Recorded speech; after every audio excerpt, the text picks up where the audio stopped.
Hey guys, tonight we begin with the final days of Queen Elizabeth I, the last Tudor monarch and one of England's most iconic rulers. She led her country through an age of flourishing art, decisive victories, and the forging of empire. But behind the crown and power was a woman whose death remains one of history's most enigmatic royal endings.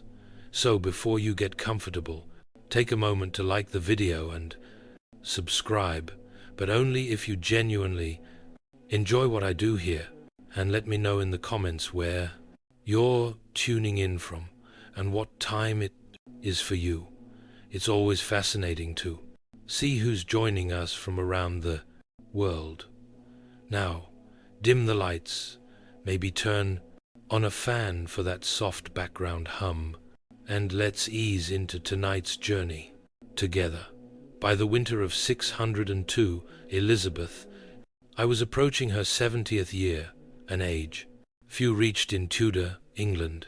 Her skin, once powdered into porcelain perfection, had begun to betray the fragility beneath her brilliant auburn wigs, once symbols of youthful power, now sat atop a body weathered by nearly half a century of rule. For 44 years she had reigned alone. She had outlived rivals, buried suitors, and silenced every threat that rose against her. But now, the iron will that had defined the queen was beginning to crack. Though her mind was still sharp, those around her noticed something was shifting. Her appetite had waned. Her presence at court had grown sporadic. The fire that once radiated from her throne at Whitehall seemed dimmed, and with the turning of the year, rumors began to whisper through the tapestried halls of Richmond Palace. Rumors that their sovereign was fading. There had been loss, painful personal loss. The execution of Robert Devo, the Earl of Essex, in 6001 had struck a deep blow. Though he had betrayed her, leading a failed rebellion and attempting to seize power, Elizabeth I had loved him in her own way. Some said it was motherly affection. Others whispered of something deeper. Regardless, watching him walk to the scaffold tore at her. She never truly recovered from that grief. In her final winter, she would spend long hours standing, refusing to sleep, refusing to eat. Servants noted that she rarely sat, and even less did she speak. When she did, her voice was thin, trailing like smoke. Sometimes she would gaze into the empty fireplace for hours, unmoving, as if staring into something far beyond it, something only she could see. The court began to prepare.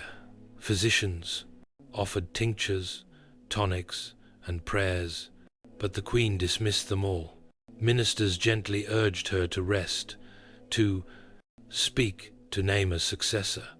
But the once commanding monarch only shook her head. Something weighed on her heart, heavier than politics, heavier perhaps than the crown itself. As March approached, one truth began to settle among those closest to her. The reign of Elizabeth I, quietly, painfully coming to an end. As the days passed, the gloom that filled Elizabeth I's private chamber at Richmond Palace deepened. The once vibrant court, famous for its music, pageantry, and lively discourse, had grown hushed. The queen, who had dazzled Europe with her wit and resolve, was now wrapped in heavy silks, surrounded by shadows and silence. She no longer held council meetings, nor did she take her usual rides or walks in the gardens. Her ladies-in-waiting, the closest and most trusted women in her life were dismissed one by one from her room until she remained mostly alone. Even the few she allowed to stay, such as Lady Scrow, spoke only in soft, uncertain tones, unsure if their presence comforted or agitated her. Her mind, they whispered, was slipping. It was during this time that her physicians began to observe something troubling. Not only was the Queen refusing food, she had also started to resist sleep altogether. She would stand for hours on end, rooted to the same spot by her bed or by the window, as if the very act of lying down might bring death closer. When her legs could no longer support her, she would sit stiffly on cushions, eyes fixed on some invisible point, lips moving silently in prayer or thought. Some speculated that she feared death not as a woman, but as a ruler. For decades, Elizabeth I had been the embodiment of England itself. To die meant to relinquish control of her people, her image, and her power. Perhaps that was what she truly feared, the end of control. Physically, her health began to decline in ways subtle but certain. She developed a persistent cough, her skin turned increasingly pale, and her frame seemed to shrink beneath her ornate gowns. The weight loss was alarming, yet she forbade any attempt to examine her too closely. Her vanity, even in sickness, remained intact, and through it all, one question loomed in every courtier's mind, but was rarely voiced aloud. Was this simply old age catching up to the Queen, or was something hidden, festering beneath the surface? The answer, for now, remained locked behind her lips, lips that once commanded empires, now barely moved at all. To understand the weight pressing down on Elizabeth I in her final weeks, one must look not only at her body, but at her heart, and more precisely at the ghost that haunted it. Robert Dale, the Earl of Essex. Their relationship had been volatile. Essex was dashing, ambitious, and impulsive. He flattered her, defied her, then begged for forgiveness, only to betray her again. In him, Elizabeth, I saw both potential and peril. Despite his arrogance, she had favored him, elevating him to great influence within her court. But in time, his ambition turned dangerous. In 6001, he launched a coup, a desperate, ill-conceived rebellion to seize power. She had no choice. The crown could not tolerate treason, no matter how charming the traitor. Elizabeth signed the death warrant herself, and when he was beheaded in the Tower of London, something inside her unraveled. From that moment forward, witnesses say, the Queen began to change. It wasn't just sadness. It was as if a deep, corrosive guilt had lodged itself in her soul. Some claimed she carried a locket containing his portrait. Others swore she muttered his name in the dead of night. Whether these tales were true or the invention of romantic courtiers, the effect was undeniable. The Queen, who had once seemed untouchable, now appeared human and deeply wounded. Grief in that age was poorly understood. What we now recognize as depression might have been seen as melancholia, a spiritual imbalance rather than an emotional one. But those around her saw it clearly. Her eyes had dulled, her laughter ceased, her energy faded. The courtiers who had once competed for her affection now stepped more cautiously. They feared her moods, unsure how far her sorrow might drag her down. She stopped composing letters. She stopped approving documents. She even stopped attending chapel, a sign more shocking than any, given her deeply Protestant faith. And, perhaps most telling of all, she refused music. ElizabethI had adored music all her life. She had sung, played instruments, and surrounded herself with composers and poets. Now she asked for silence. The Queen's heart, it seemed, had broken long before her body followed. As March of 6003 drew near, the decline of Elizabeth I was no longer hidden. What began as grief and withdrawal was now a public spectacle, her slow, tragic unraveling witnessed by nobles, courtiers, and servants alike.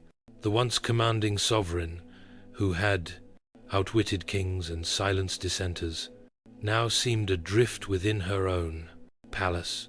She would not speak of her condition. In fact, she barely spoke at all. She answered questions with gestures or simple nods. Days passed without a full sentence leaving her lips. When her advisers pressed her for guidance on affairs of state, on the matter of succession, or on her own health, she turned away, retreating into herself as if words had become too heavy to lift.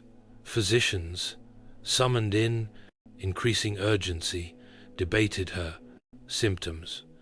Some believed she suffered from a settling of humors, the vague Tudor diagnosis for mental or physical imbalance. Others suggested a cold distemper of the brain, but no one could agree on a cure because no one could truly understand the cause. At this time, her physical posture became symbolic of her mental state. She refused to lie down for hours, even days. She remained upright, sometimes leaning against cushions, sometimes gripping the arms of her chair, but never fully reclining. It was as though she believed that surrendering to sleep would mean surrendering to death. Servants would later report how the Queen stood silently in the corner of her room, cloaked in heavy black, unmoving for hours at a time. At night, they took turns watching her, unsure whether she was praying, mourning, or simply lost. The palace around her seemed to fall into a hush. Courtiers spoke in whispers. Nobles paced outside her door, anxious for news, and all the while the air grew thick with unspoken fear, not just of losing their queen, but of what might come after. The realm had no clear heir, and though Elizabeth had long refused to name one, everyone suspected that James VI of Scotland would be chosen. But without her voice, without her seal, would her will be honored? England was no stranger to power struggles, and a queen's silence could turn into a nation's chaos. The silence was no longer just hers. It was England's, holding its breath. Among the many whispered theories about Elizabeth I's death, one stands out, not because of its drama, but because of its slow, invisible nature. It wasn't a sword or poison, goblet that may have killed her, but rather something far more insidious, her makeup. For decades, the Queen had adorned her face with a signature white mask of beauty, a thick layer of cosmetic powder, known as Venetian Suze. It was a fashion born from the aristocracy, designed to signal nobility, purity, and wealth. The mixture, however, contained two key Ingredients: vinegar and white lead. Yes, lead, a metal we now know to be toxic even in small quantities. Applied daily, layer upon layer, this lead-based makeup was absorbed through the skin. Over time, it could damage the nervous system, weaken the muscles, cloud the mind, and ultimately shorten the lifespan. The symptoms of lead poisoning read like a shadowed list of Elizabeth's final months: fatigue, depression, tremors, loss of appetite, cognitive decline, and skin deterioration. Her contemporaries noted that her teeth had blackened and fallen out.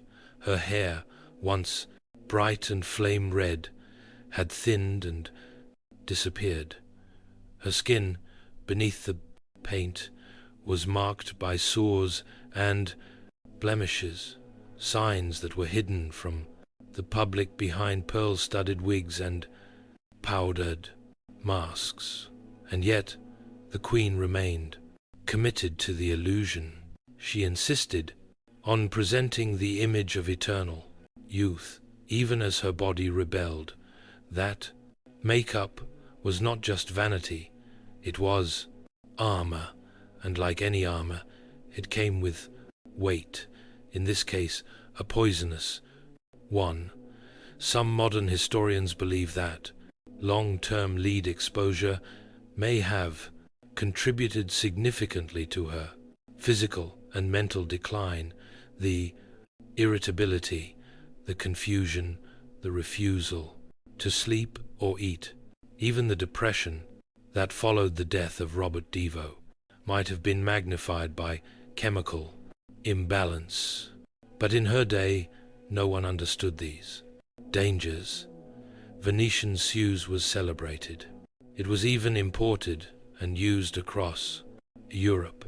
The very thing that made Elizabeth I iconic may have also been one of the slowest, most cruel contributors to her downfall. In the end, the white mask that defined her public image may have also quietly hastened the fading of the woman beneath it. By the second week of March 6003, the condition of Elizabeth I had become undeniable. Her courtiers now moved with urgency, though careful not to show panic. The Queen had stopped eating entirely. Her body, already thin, seemed to retreat into itself. Her bones, visible beneath the ornate fabrics that once projected power and grace. She was wasting away, and yet no one could give her illness a name. Tudor medicine had no clear diagnostic tools. There were no thermometers, no microscopes, no concept of infection as we know it. Illness was a matter of humors, blood, phlegm, yellow, bile and black bile. If those were imbalanced, disease followed. Treatments involved bleeding, herbal pecuses, or purging the system. And yet none of these worked because no one truly understood what was happening inside their Queen. Modern scholars have suggested that she may have succumbed to pneumonia. The cold air in Richmond Palace mixed with long hours of standing and fasting may have led to a lung infection, a persistent cough, chills, and a slow slide into delirium malign. With such a theory, and without antibiotics, even a mild case of pneumonia was potentially fatal. Others speculate blood poisoning, possibly due to obsessed teeth or infected sores on her hair. Cosmetics. Dental hygiene was poor, and Elizabeth had already lost several teeth. Infections in the mouth, if left untreated, could enter the bloodstream, a deadly condition known today as septicemia. But none of these possibilities could be confirmed in her time, and so her physicians guessed. They used herbal tonics, tried warm compresses, and prayed. But Elizabeth would have none of it. She rejected all medicine. She would not allow incisions nor bleedings. She even refused to undress completely, guarding her modesty to the very end.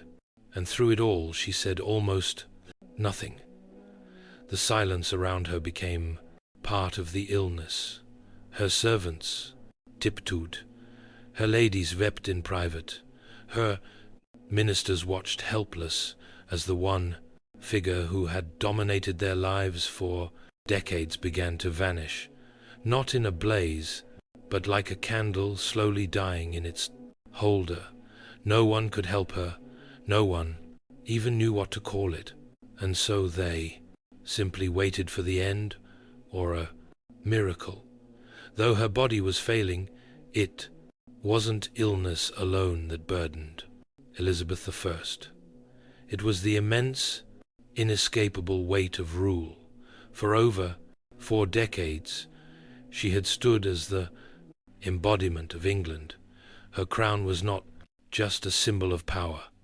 It was a living thing, fed by every decision she made, every speech she delivered, and every threat she outwitted. But now, in the stillness of her chamber, that crown sat, heavy and unclaimed, and the question of what came next loomed over the dying queen like a storm. Elizabeth had no children, no direct heir. The Tudor line, so fiercely defended and glorified, was ending with her.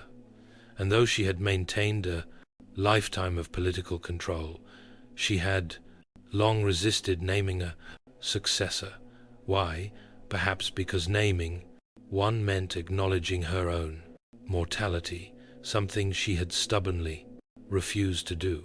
The most obvious candidate was James V, 6th of Scotland, son of Mary, Queen of Scots, whom Elizabeth had executed decades prior. He was male, Protestant, and had a legitimate claim through his great-grandmother, Margaret Tudor. But his rise to the English throne would not be simple. Factions existed, old grudges remained. Catholic claimants still lurked in the shadows. As the Queen's strength faded, pressure mounted on her to make a formal declaration. Ministers, especially Robert Seel, the Secretary of State, pressed gently but firmly. England could not be left rudderless. Civil war was not a memory so distant as to be forgotten, and in a world where monarchs ruled by divine right, the death of a queen without clear succession was a recipe for chaos. But Elizabeth remained silent. Some say she gestured when asked if James should be king. Perhaps a subtle nod, perhaps nothing at all. Others claim she whispered, "I will have no rascal to succeed me, only to later accept the inevitable." But there is no record, no firm confirmation.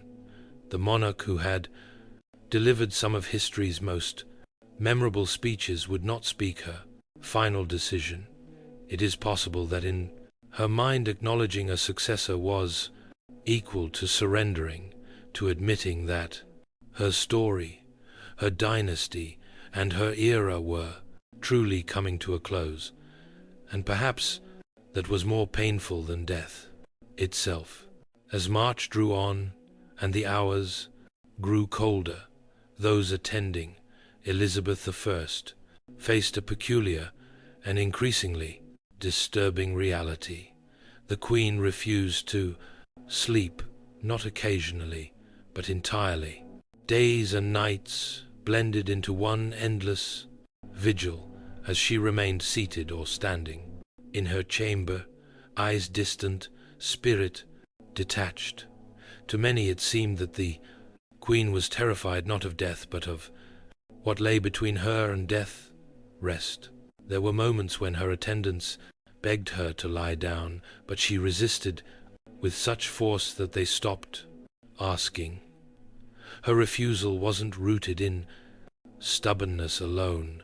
It carried the weight of superstition and sorrow. In Tudor times, sleep was often viewed as a temporary death, a time when the soul drifted dangerously close to the beyond. And Elizabeth I, despite her formidable logic and intellect, may have believed that if she closed her eyes, she would never open them again. And so she sat, sometimes hunched in her chair, other times leaning against the wall.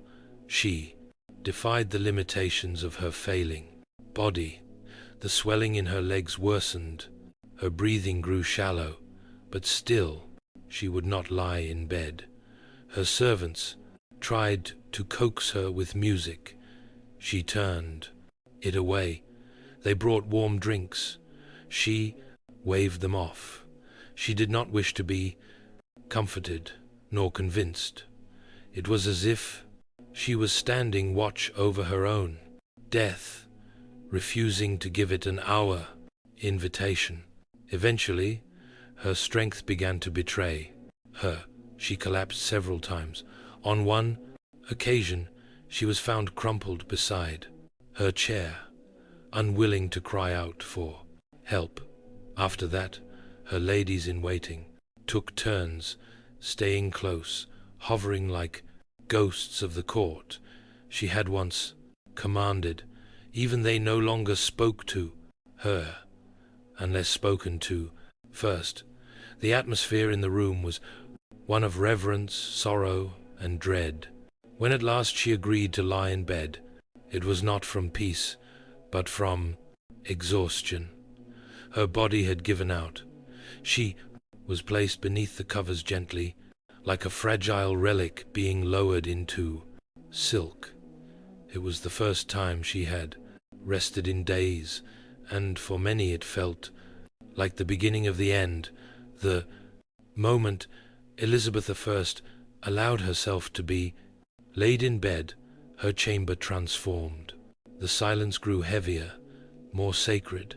Those closest to her gathered, advisers, ladies, physicians, each one aware that this was not just the death of a woman, but the closing of an age.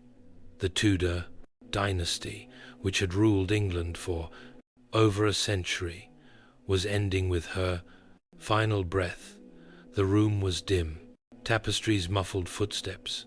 Candles flickered. Outside, the palace held its breath. No proclamations were issued. No bells tolled. Only whispers passed through the corridors of Richmond Palace. Those who had served her for decades now found themselves standing still, waiting for a blackened word, a sign, a farewell that would never come. Despite the gravity of the moment, Elizabeth I said nothing. She had once been a queen of eloquence. Her words could rouse armies, silence parliaments, and charm foreign courts. But now, as she drifted between consciousness and sleep, not a single parting phrase escaped her lips, not to her ladies, not to her council, not even to the realm she had so long protected. Instead, she communicated through faint movements, slight nods, flickers of the eyes, the barest tremble of her hands. Some thought they saw her reach toward the crown resting nearby. Others claimed she gestured toward a portrait of James VI, the presumed successor. But there were no declarations, no final speech to echo. Through history, what did she see lying there in silence? Perhaps visions from her reign. The young girl imprisoned by her sister, Mary, the triumphant queen greeting the troops at Tilbury, the glittering court of poets and explorers, the fires of religious wars, the execution of Mary, Queen of Scots, the death of the Earl of Essex, a life of power shadowed by solitude. Outside her chamber, preparations had already begun. Courtiers quietly packed their belongings. Ambassadors wrote coded letters to their kings. Messengers waited with horses ready. They all knew what came next.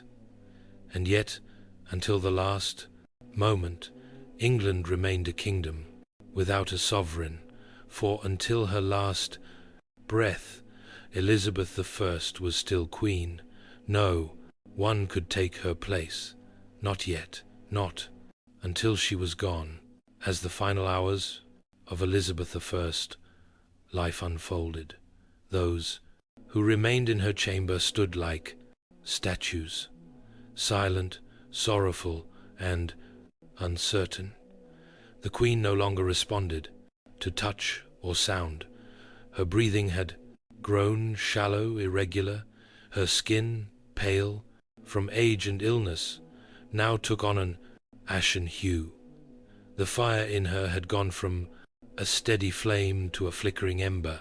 Lady Scrow, one of her most faithful attendants, refused to leave her side. She held the Queen's hand and dabbed her brow with linen soaked in rose water. Others stood in the background, whispering prayers, some aloud, others in their hearts. There was no ritual for this. There had never been a monarch like her before. Outside, Richmond Palace was wrapped in a quiet anxiety. No proclamation had yet been made, and still no one dared call her death until the final breath passed. Messengers stood ready at the palace gates, prepared to ride to Scotland the moment it was confirmed, to deliver the reasony news to James VI, the man who would be king. Inside, time seemed to warp. The minutes dragged like hours, and no one dared speak of what would come next. Even Robert Seal, the chief architect of the peaceful transition to the House of Stuart, stood still, his papers folded in his hand. His greatest political maneuver, uniting England and Scotland under one crown, was moments away, yet entirely dependent on a woman in her final moments. Then, just before dawn on March the 24th, 603, it happened. No cry, no gasp, just silence. The room remained motionless for a full minute, as if all feared the breath might to return. Then, quietly, Lady Scrow covered the Queen's face with a linen cloth. It was over. Elizabeth I, dead. Her passing was not marked with fanfare, nor even with a priest's final rites. She had refused them all. The Virgin Queen, as she was so often called, had died alone, surrounded not by family or heirs, but by the weight of history. A monarch, born of scandal, who ruled through storms and fire, now passed into legend with the same dignity she held in life. Quiet, unbending, and ultimately unknowable, the death of Elizabeth I sent a chill across the kingdom, not because it was unexpected, but because of what it left behind. A throne without a voice, a court without direction, and a realm uncertain of its next heartbeat. She had been the only monarch many in England had ever known. Her presence was woven into the fabric of everyday life, her image stamped onto coin and conscience alike. Now that image was still. Immediately after her death, her body was left undisturbed. According to tradition, her ladies kept vigil beside her, whispering psalms through trembling lips. A single candle burned at her bedside. The cloth over her face did not conceal her identity. It preserved it as though the nation needed one final moment to believe she was truly gone. But while grief settled inside the walls of Richmond, elsewhere, wheels were already turning. Robert Seale, perhaps the only man who truly understood the scale of this moment, stepped into motion. His secret correspondences with James V of Scotland had prepared for this day. The couriers were sent, riding with breathless urgency through muddy spring roads, carrying news that would transform two kingdoms. Meanwhile, back in London, the people waited. No bells rang. No. Mourning was declared. The court kept the death quiet for several hours, fearing unrest or opportunistic power plays. But word eventually seeped out, first through servants, then to merchants and clergy. The Queen was gone, and with her so too went the great Tudor. There was no child, no sibling, no cousin raised at her side to step into her place.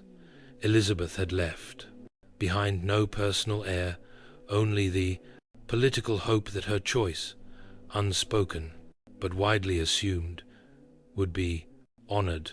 The Privy Council met in hushed tones. The moment was fragile. A kingdom needed direction, and fast. The fear of factionalism, of Catholic uprisings, of foreign meddling, all these haunted their thoughts. The bloodshed of past successions loomed like a shadow, yet the Queen's long silence had not stopped her government from preparing. Within hours of her death, the Council declared that James V, 6th of Scotland, would become James I of England. A new dynasty began, but even as the nation turned toward the future, it did so in mourning for the woman who had shaped an age and left behind a silence no crown could fill. After the council announced the succession of James V, now James I of England, the focus shifted to the care of the Queen's body. Elizabeth I, who had guarded her image with almost obsessive control throughout her reign, could no longer maintain the illusion.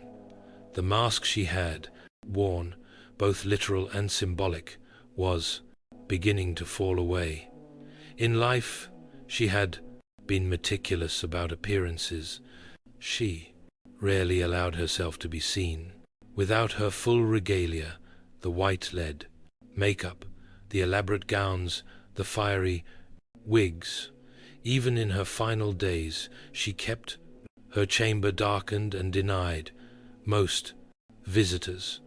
Vanity, yes, but also power. To appear weak was to risk everything in a court filled with ambition and knives. Now in death, her body told a different story. As her ladies gently prepared her for burial, they began to see what had long been hidden beneath layers of silk and powder.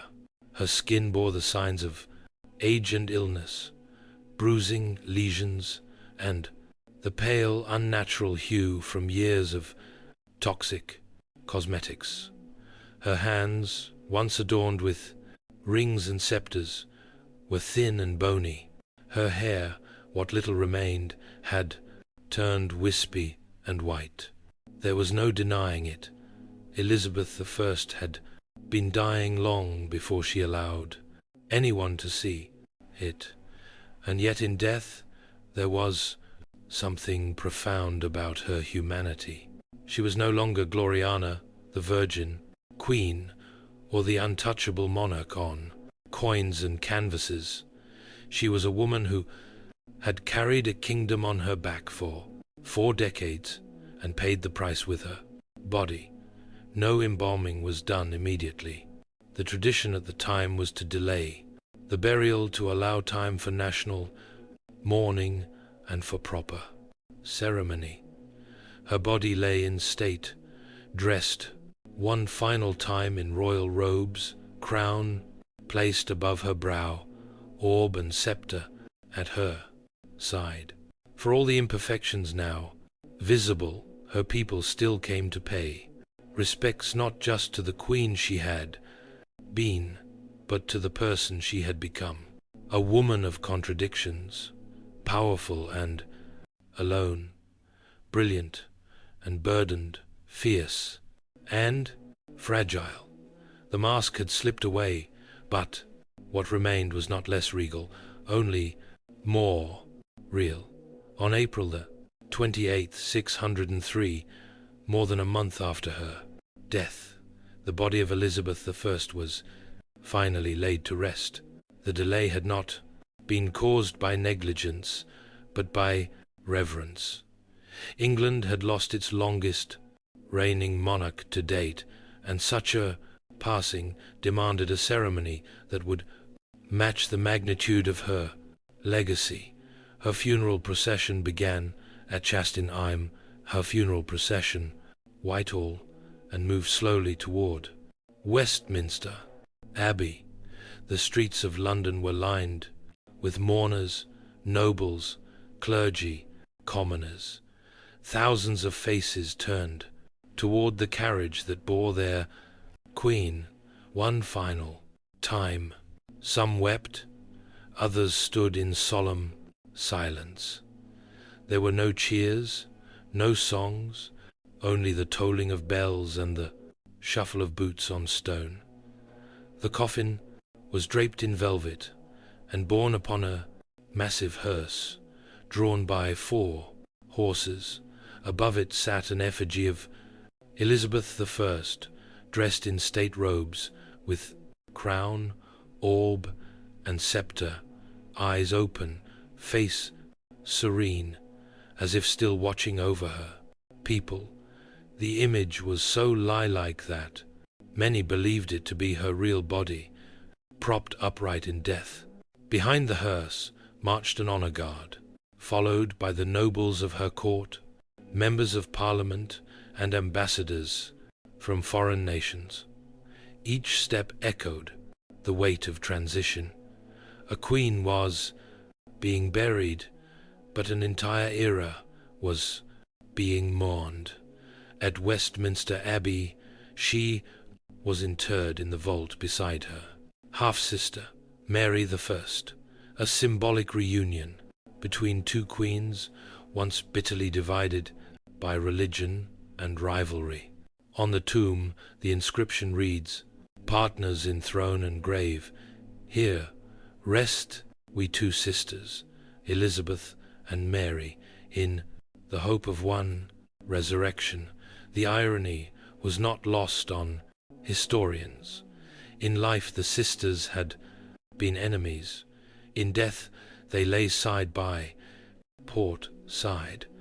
The funeral marked more than the end of a monarch. It marked the end of the Tudor dynasty. With Elizabeth gone, so too ended the lineage that had brought England out of the Wars of the Roses and into an age of exploration, cultural flourishing, and national pride. And as the Abbey's great doors closed behind her, an entire kingdom stood changed. The Elizabethan age was over. What came next would be shaped by a different hand and a different crown. More than 4 centuries have passed since Elizabeth I took her final breath, and yet the mystery surrounding her death remains. Unlike monarchs who died in battle or by clear illness, Elizabeth's decline was veiled in silence, secrecy, and contradictions. As a result, scholars, physicians, and curious minds have continued to speculate what exactly killed the Virgin Queen. The most common theory is simple: old age. At nearly 70 years old, Elizabeth had far outlived most of her contemporaries. After 4 decades of rule and countless personal losses, her body may have simply succumbed to time. Her refusal to eat, drink, or rest certainly contributed to her decline. And without modern medicine, even a minor ailment could turn fatal. Another compelling theory is pneumonia. The Queen reportedly caught a chill shortly before her final decline. Cold, damp conditions in Richmond Palace, combined with her weakened state, may have allowed an infection to take root. With no antibiotics and only rudimentary treatments, pneumonia would have been devastating. Yet other theories point to lead poisoning. Her famous white makeup, Venetian Suze, was known to contain white lead, a toxic substance absorbed through the skin. Over decades, it could have damaged her organs, caused psychological changes, and slowly poisoned her from within. Symptoms such as fatigue, irritability, and cognitive decline all match modern understandings of chronic lead exposure. Then there is the possibility of blood poisoning, perhaps from an infected tooth or sore.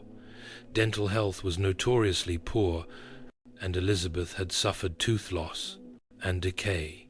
A small infection could easily have entered her bloodstream, resulting in septicemia, a silent killer in an era without understanding of bacteria or sterilization.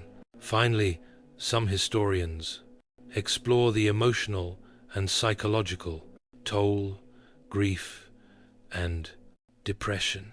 The loss of Robert Devo and other beloved confidants seemed to break something within her. Her refusal to lie down, her long silence, her deep melancholy, all could be signs of profound psychological suffering which, untreated, may have hastened her end. To truth, it may have been all of these factors: age, illness, poison, grief, woven together in a tapestry of decline. A queen who carried an empire may have finally been crushed beneath its weight, and yet in her silence she left no confession, only a legend. Elizabeth I.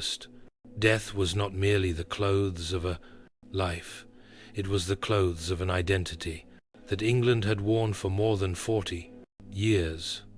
She had reigned alone, without husband or child, carving her image into the very soul of a nation. Her passing was quiet, private, and full of unanswered questions, but the echo of her reign thundered into the centuries that followed. The country she left behind was vastly different from the one she inherited. When she first ascended the throne in 1558, England was fractured by religious war, threatened by foreign powers, and teetering on the edge of instability. Through sheer will, political genius, and theatrical leadership, Elizabeth I transformed it into a formidable kingdom, confident, culturally vibrant, and respected on the world stage. Her death, however, revealed the fragility beneath that surface.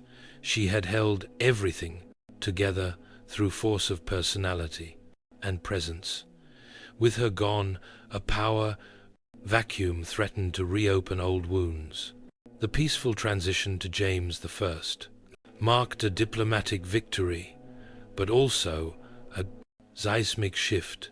The Tudor flame had gone out, the Stuart dawn was uncertain, and yet what lingered in the minds of her people wasn't just the politics, it was her persona. The speeches at Tilbury, the defiant rejection of marriage, the cultivated image of the Virgin Queen, the jewels, the gowns, the high forehead, the poetic rhetoric, all of it became mythic. Even her final silence served her legacy. She exited the world on her own terms, offering no final word, no dying gasp for legacy or pity. In life, she'd been a master of performance. In death, she let the dumb silence speak louder than any closing act. To this day, historians still debate the details of her death, but few debate her impact. The Elizabethan age remains one of the most celebrated periods in English history. Her name became shorthand for a golden era of poetry, exploration, and national pride. And though her body rests quietly beneath the stones of Westminster Abbey, her story continues to live in pages, on stages, and in the very spirit of the monarchy she once ruled. She died alone, but she did not die forgotten. Long before chocolate bars lined grocery store shelves and hot cocoa warmed winter hands, cacao was something entirely different. It wasn't sweet. It wasn't even eaten. It was drunk, bitter, frothy, and sacred. And for the ancient peoples of Mesoamerica, this strange, powerful bean held more than flavor. It held meaning. Our story begins over 3,000 years ago, deep in the tropical rainforests of what is now southern Mexico. The Olmec, considered one of the first complex civilizations in the Americas, were likely the promontosaur, earliest people to cultivate the cacao tree. Though much of their history is shrouded in mystery, archaeologists believe themes used cacao in rituals and possibly as a ceremonial drink consumed by elite leaders or shamans. It was no ordinary refreshment. It was a vessel for spiritual power, but it was with the Maya civilization that cacao truly became a divine gift. The Maya, whose empire spanned much of Central America, from around 250 to 900 CE, worshipped cacao as a sacred plant bestowed by the gods. According to their mythology, cacao was a gift from the gods of creation, part of the very foundation of human life. The Pulvu, a sacred Maya text, describes the gods forming humans from maize and cacao, binding them to the natural world. Cacao was reserved for important moments. Priests offered it during religious ceremonies. Nobles drank it during elaborate feasts. It was believed to invigorate the spirit and open a gateway to the divine. Served cold and mixed with chili, spices, or cornmeal, the cacao drink was rich, intense, and energizing. Often it was poured from vessel to vessel to create a frothy foam, a sign of prestige and quality. But cacao's value went even deeper than ritual. Maya markets used cacao beans as currency. A few beans could buy a tamale, 100 could buy a turkey. People stored them like money, traded in them, and even made counterfeit versions. From clay to the myrrh, chocolate wasn't a treat. It was life, power, wealth, and worship all in one. It was the drink of the gods, flowing through the veins of kings and priests. And its bitter, intoxicating taste marked the beginning of one of the most remarkable culinary journeys in human history. Among the Maya, cacao was more than a beverage. It was a living symbol of divine order woven into the very fabric of daily life and cosmic belief. This small bitter bean from the jungle was thought to be a sacred substance capable of connecting mortals to the gods, the earth, and the afterlife. In every major Maya city from Tikal to Copan, cacao was present at the most important moments of life. When rulers were crowned, cacao was poured. When marriages were sealed, it was drunk by both bride and groom. And when the dead were laid to rest, vessels of cacao accompanied them into the tomb, offerings meant to nourish their souls in the next world.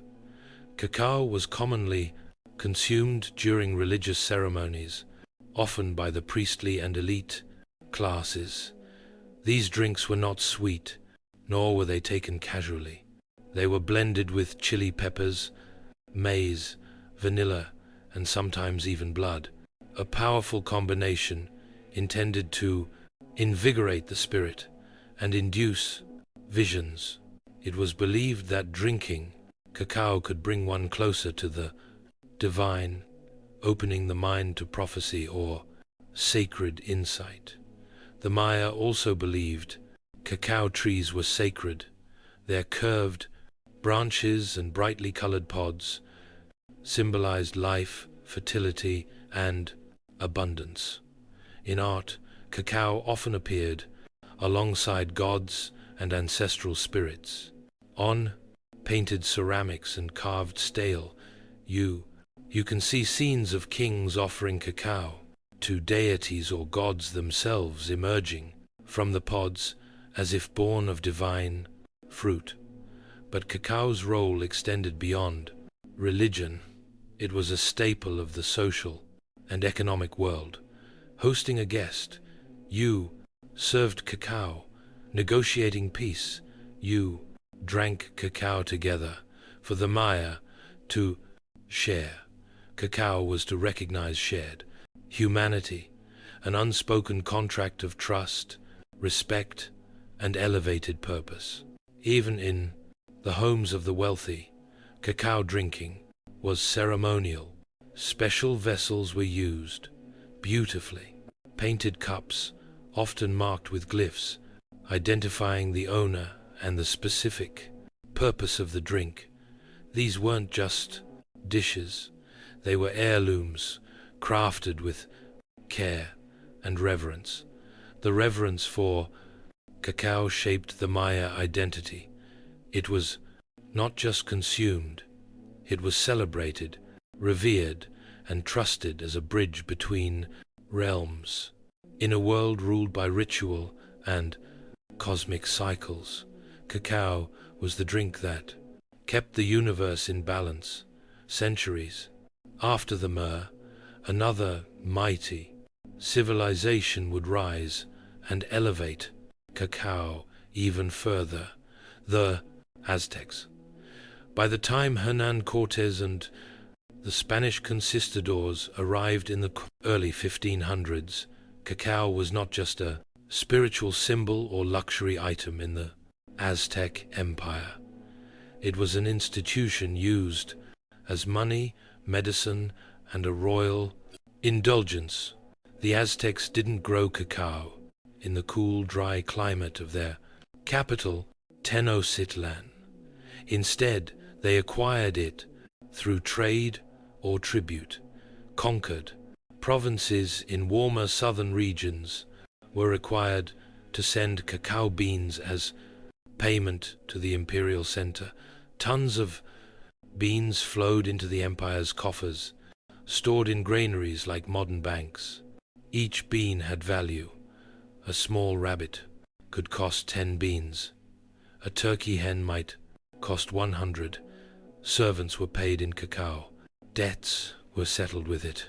To counterfeit a cacao bean, to hollow one out and fill it with dirt, was a serious crime. In Aztec society, cacao was as valuable as gold, but its worth went beyond economics. Cacao, known as Xochitl, was revered as a warrior's drink. It was consumed by nobles, priests, and military leaders, never by commoners. Prepared with water, chili, and sometimes maize, it was believed to energize the body and sharpen the mind. Before battle, Emperor Moctezuma II is said to have consumed as many as 50 cups a day, believing it to be an aphrodisiac and a source of strength. Cacao was also a key element in religious ceremonies. Offerings were made to deities like Quetzalcoatl, the feathered serpent god who, according to legend, gave cacao to humanity after stealing it from paradise. It was believed that cacao had divine origins, and drinking it properly was a sacred act. In Aztec culture, cacao represented wealth, war, worship, and royalty. It was a seed of power earned, stolen, traded, and honored. But all of this would soon collide with European conquest. When Spanish eyes first saw the cacao bean, they didn't recognize its value. But that would change. The bitter drink of warriors and kings was about to cross the ocean, where it would be forever. Transformed, sweetened, commodified, and woven into a global obsession. When Hernán Cortés and his band of conquistadors first arrived in the Aztec capital of Tenochtitlan in 1519, they encountered a world both foreign and magnificent. Towering temples, floating gardens, and bustling markets stunned the Europeans. But among all the wonders, one thing caught their attention again and again: the peculiar use of a dark, bitter drink made from crushed beans. The Spanish watched as Moctezuma II was served cup after cup of xylitol in golden vessels. They observed warriors, nobles, and priests treating the substance with reverence. At first they found it unpleasant, strange, unsweetened, spicy. Some even called it unpalatable. But they also noticed something else: the energy it seemed to grant, the alertness it sparked, and the symbolic power it carried in every corner of Aztec life. Once the conquest was complete and the empire fell, Cortés brought more than gold and silver back to Spain. He brought cacao beans. He brought the knowledge of how to grind, mix, and drink them. And with that, chocolate entered Europe. At first, it remained a curiosity of the Spanish court, an exotic treasure of the New World. Monasteries began to prepare it in the pint at Jesus, traditional way for nobles and royals only. But the European palate was different. Over time, the chili and maize were replaced with something new: sugar. Sugar changed everything. The addition of sweeteners to the bitter cacao drink sparked a culinary revolution. Suddenly, what had been a sacred, spicy brew of warriors became a sweet indulgence, something seductive, luxurious, and deeply fashionable. In Spain, and soon across Europe, chocolate was no longer a tool of ritual or tribute. It became a marker of wealth and sophistication. Aristocrats sipped it at salons. Royalty demanded it at their tables. It was still prepared as a drink, usually hot, but the flavor had softened. The rituals were replaced with recipes. The power once tied to gods and warriors now belonged to European elite. But even as chocolate delighted the palates of kings and queens, it carried a new bitterness, one not from taste, but from the human cost. To feed Europe's growing hunger for cacao and sugar, colonial plantations expanded, and behind them, a dome new system of exploitation and slavery would begin. The drink of the gods had entered a new world, and it would never be the same. By the 17th century, chocolate had evolved from a sacred Mesoamerican ritual to a fashionable European delicacy. But behind this sweet transformation lay a growing darkness, the union of cacao and sugar, a pairing that delighted European palates, also became one of the driving forces behind one of history's most brutal systems, the transatlantic slave trade. As European demand for chocolate grew, so did the need for raw cacao. The lush, equatorial regions of South America, Central America, and the Caribbean offered the perfect climate to grow the cacao tree, but harvesting it was labor intensive. Cacao pods had to be picked by hand, split open, and the beans fermented, dried, and roasted. The same was true for sugarcane, another demanding crop. To maximize profit, colonial powers turned to slavery. The Portuguese, Spanish, French, Dutch, and British all participated in building plantation economies fueled by enslaved labor. Millions of Africans were captured, shipped across the Atlantic, and forced to work under brutal conditions on plantations in Brazil, the Caribbean, and later West Africa. Many would spend their lives cultivating cacao and sugar, never tasting the sweet confections their labor created. The human cost was staggering. In the pursuit of chocolate and sugar, families were torn apart, cultures were erased, and entire generations suffered. Yet in the drawing rooms of London, Paris, and Madrid, aristocrats sipped hot chocolate, unaware or uninterested in the lives behind the beans. The commodification of cacao marked a turning point. It was no longer a sacred offering. It was a global product, something to be traded, taxed, and turned into profit. And as the industrial age approached, the demand would only grow. What began as a spiritual drink crafted with reverence and ceremony had now become entangled in empire and exploitation. The taste that had once symbolized divine connection now left a bitter residue, one of blood, suffering, and systemic injustice. Yet the allure of chocolate only deepened. Its association with luxury, love, and pleasure grew stronger, while its history of labor and suffering was quietly buried beneath layers of sugar and cream. The story of chocolate's rise was no longer just about flavor or ritual. It was about power, profit, and the people sacrificed along the way. For centuries, chocolate remained a liquid luxury, served in royal courts and elegant salons. But as Europe entered the Industrial Revolution, chocolate was about to undergo another transformation, one that would forever change its form, its audience, and its place in the world. The early 1800s saw a wave of invention. Mechanization and mass production were reshaping everything from textiles to food.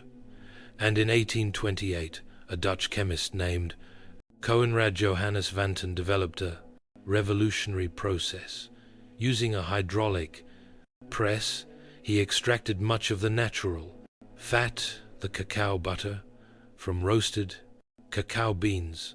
What remained was a dry cake, which could be ground into a fine powder. This powder dissolved more easily in water and could be blended with sugar more smoothly, making chocolate cheaper, lighter, and easier to produce.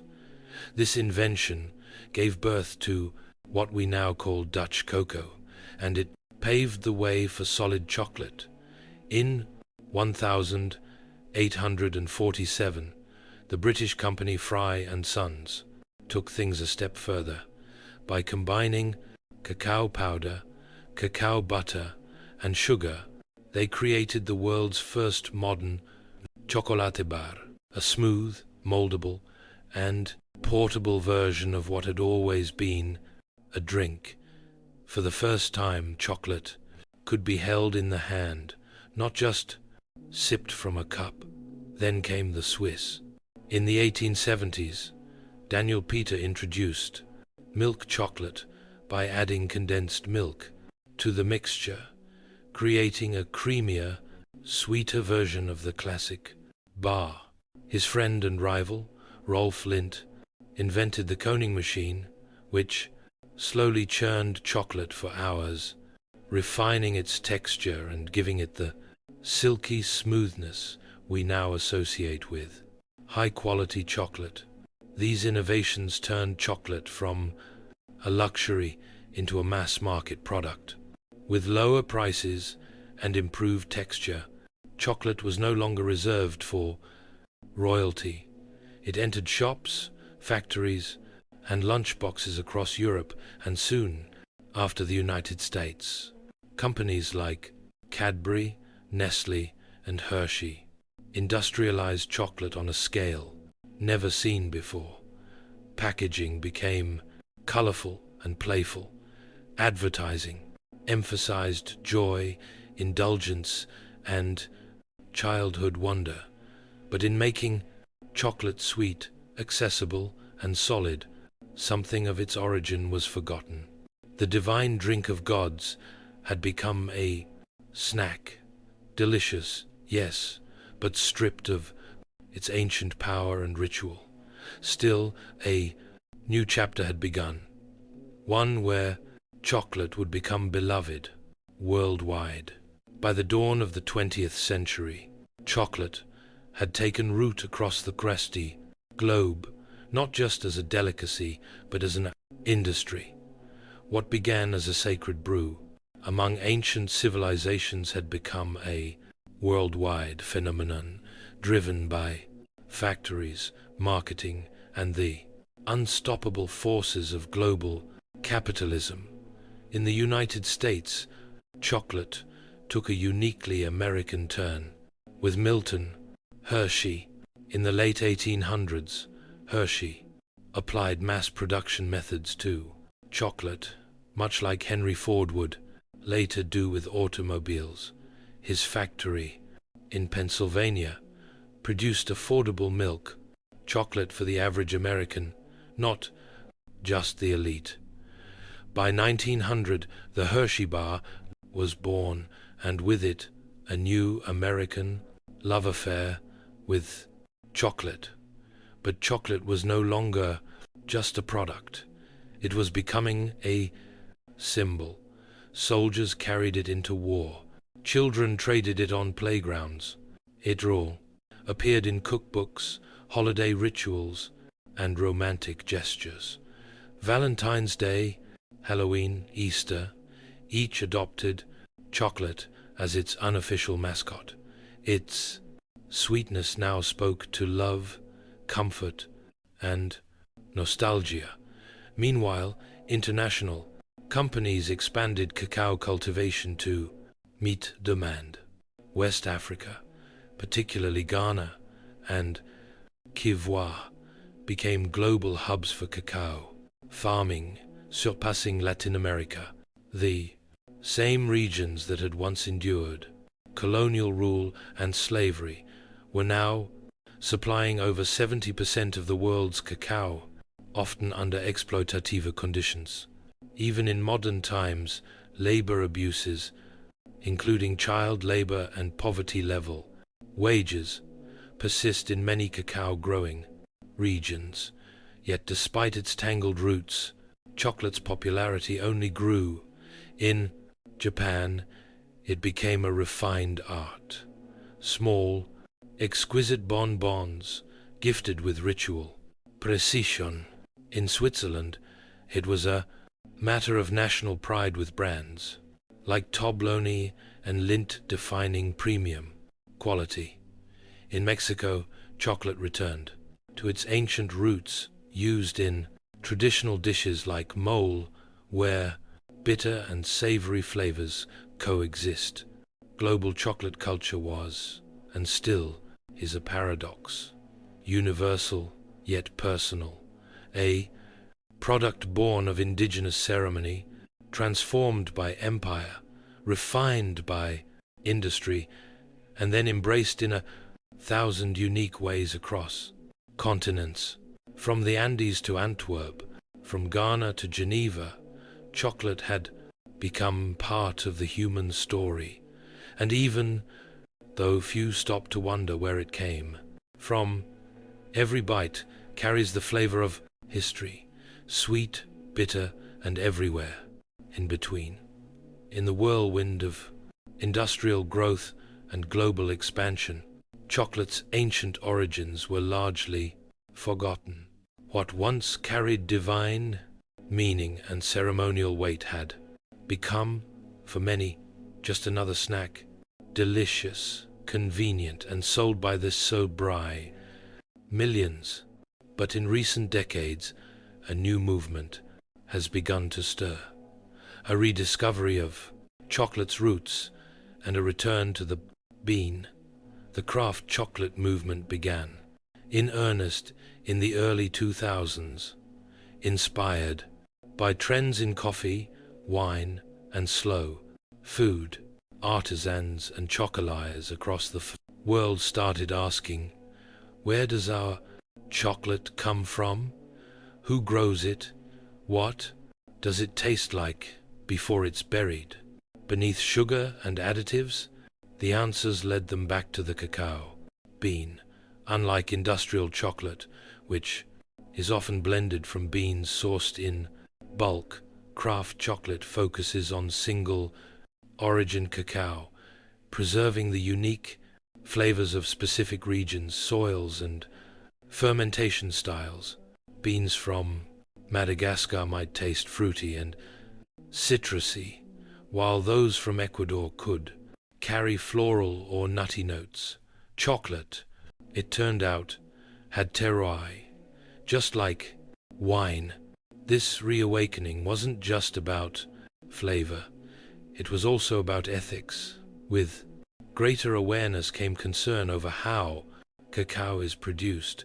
Documentaries and investigations revealed ongoing labor abuses, including child labor and unfair wages on cacao farms. In response, many craft chocolate makers began working directly with farmers, paying premium prices for high-quality, ethically grown beans. Labels like Fair Trade, Direct Trade, and Rainforest Alliance emerged, each striving to create a more just and sustainable supply chain. Meanwhile, chefs and food historians began reviving ancient Mesoamerican uses of cacao. In parts of Mexico and Guatemala, traditional drinks made with cacao, chili, and maize regained popularity. Indigenous communities shared recipes passed down for generations, reminding the world that chocolate was not invented in a factory, but in a forest. Museums, books, and culinary tours followed. People began to see chocolate not just as candy, but as culture, rich in heritage, struggle, and story. The world had changed chocolate, but chocolate, in its essence, had never changed. It was still the fruit of a tree grown by hand, prepared with care, and shared with meaning. And for those who cared to listen, chocolate once again began to speak, not just in sweetness, but in memory. Today, chocolate is everywhere. At celebrations, in vending machines, inside pastries, and gourmet kitchens alike. It's a symbol of love, luxury, and comfort. But beneath its creamy surface lies a history that's anything but simple. It's a story of gods and empires, of joy and exploitation, of ritual and reinvention. Chocolate, perhaps more than any other food, is a mirror held up to civilization itself. From the sacred ceremonies of the myrrh to the bitter brews of Aztec warriors, from the hands of enslaved laborers on colonial plantations to the gilded salons of European nobility, from wartime rations to Valentine's Day traditions, chocolate has journeyed alongside humanity, reshaping itself at every turn. Its legacy is layered. On one side, chocolate represents ingenuity, resilience, and cultural fusion. It is the perfect example of how ingredients from one continent can meet techniques from another to create something entirely new. It has inspired poetry, science, and innovation, from the chemistry of tempering to the artistry of flavor. Balancing on the other side, it holds a shadow. Much of the modern chocolate industry still depends on the labor of impoverished farmers, many of whom have never tasted the chocolate bars their beans help produce. Despite awareness campaigns and ethical certifications, problems like deforestation, underpayment, and child labor remain ongoing concerns in the cacao supply chain. Chocolate is also a story of forgotten voices. The indigenous peoples who first revered cacao saw it as sacred. Their traditions, silenced by colonization, are only now being rediscovered and their contributions acknowledged. Each time we bite into a truffle or sip a cup of hot cocoa, we engage, knowingly or not, with that deep and often painful history. And yet, for all its contradictions, chocolate continues to unite people across languages, borders, and beliefs. It brings joy, it comforts, it celebrates, it endures. Perhaps that is chocolate's greatest legacy. Not just its flavor, but its ability to evolve, to adapt, and to survive the rise and fall of civilizations. From ritual to recipe, from seed to symbol, chocolate has always meant more than it seemed. It is, in the end, not just a treat, but a story, one that even now we are still writing. In the early decades of the 19th century, the United States was a young and growing nation, restless in its ambitions. Its population was surging, and white settlers were pushing outward, hungry for farmland, gold, and opportunity. To many, the promise of the American frontier was a divine right. But to fulfill that dream, they looked westward, not into wilderness, as they imagined, but into lands already deeply rooted in memory, culture, and life. Those lands belonged to Native American nations. Among the most prominent were the Cherokee, Creek, Choctaw, Chassaw, and Seol, tribes with sophisticated political systems, written languages, newspapers, and schools. These were not scattered bands of nomads. They were sovereign communities, many of which had long tried to coexist with the United States on legal and diplomatic terms. The Cherokee Nation in particular had adopted numerous elements of American dock society in hopes of preserving their autonomy. They drafted a constitution modeled after that of the U.S., practiced agriculture, and many converted to Christianity. They published a bilingual newspaper. They even sent delegates to Washington. But to white settlers and politicians, assimilation was never enough. What they wanted was the land. Georgia, Alabama, Mississippi, and other southern states began encroaching more aggressively into native territories. They passed laws invalidating tribal governance, nullifying native property rights, and pressuring the federal government to act. The discovery of gold in northern Georgia only heightened the urgency. The land, they argued, was too valuable to remain in native hands. President Andrew Jackson, a formé, general and staunch advocate for removal, stepped forward with a solution. Clear the east of native nations entirely.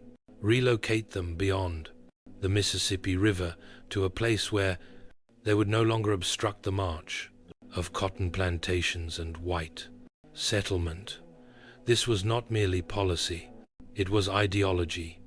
Manifest destiny, though not yet named, pulsed through the veins of the American project. The belief that white Americans were destined to expand from coast to coast came at the expense of anyone in their way, and in the 1830s that meant entire nations of people. Thus, the stage was set not for progress, but for one of the most sorrowful and shameful journeys in American history, the Trail of Tears. On May 28 1830, President Andrew Jackson signed into law the Indian Removal Act, legislation that would forever alter the lives of tens of thousands of Native Americans. Though cloaked in the language of fairness and voluntary exchange, the act marked the beginning of a calculated and relentless campaign to remove native tribes from their ancestral homelands in the southeastern United States.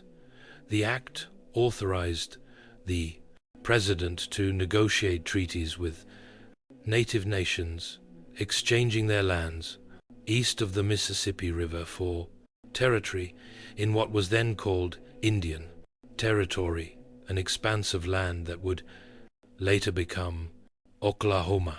Supporters of the law argued that it would protect native peoples from extinction by placing them far from white encroachment. But in truth, it was a land grab, dressed in the rhetoric of protection. Andrew Jackson, a military hero, celebrated for his brutal campaigns against the Creek and Seol, saw removal as a logical continuation of American expansion. He claimed native peoples could not live in harmony with white settlers. Removal, he argued, was not only beneficial, it was inevitable. They have neither the intelligence, the industry, the moral habits, nor the desire of improvement, he once said of native nations. They must perish, or they must abandon their habitations and wander far into the wilderness. Congress was divided, but the bill passed narrowly. In the Senate, it cleared by just 3 votes. In the House of Representatives, it passed by a margin of 5. These slim victories were enough to set into motion one of the most tragic episodes in American history. Some tribes agreed to relocate, fearing war or further loss. Others held out, believing the promises of treaties that offered money, supplies, and safe passage. But these promises would prove hollow for many. In practice, the removal process was chaotic, cruel, and often violently enforced. What the law claimed would be a peaceful transfer quickly became a nightmare of broken agreements, corruption, and forced marches. Entire communities were uprooted, homes burned, crops destroyed. Soldiers arrived at the doorsteps of families, ordering them to pack what they could carry. Behind them came settlers ready to claim the cleared land. The Indian Removal Act didn't just redraw maps. It severed ancestral ties, destroyed lives, and exposed a bitter truth. American expansion was built not only on hope, but on heartbreak. While many tribes faced mounting pressure to sign removal treaties, the Cherokee nation chose a different path, one grounded not in weapons, but in words and law. Determined to defend their sovereignty, the Cherokee took their fight to the courts of the United States, using the very legal system that had been used against them. Under the leadership of Principal Chief John Ross, the Cherokee drafted a constitution, created a formal government, and asserted their right to exist as a sovereign nation within U.S. borders. They believed that by proving their civilization and political structure mirrored that of the American Republic, they could protect their territory. Their resistance culminated in two landmark Supreme Court cases.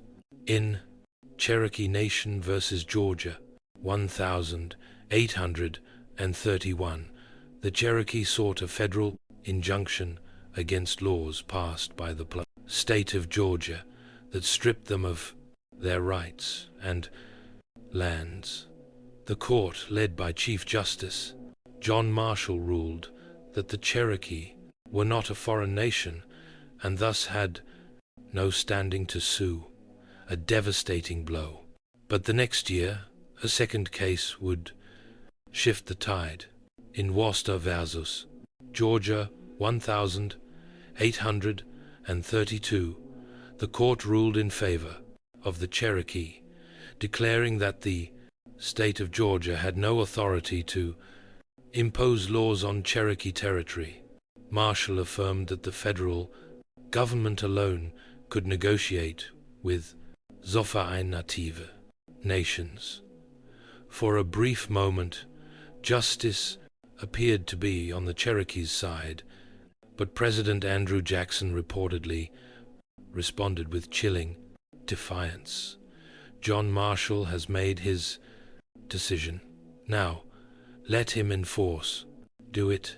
Whether he actually said those exact words remains debated, but his actions left no doubt.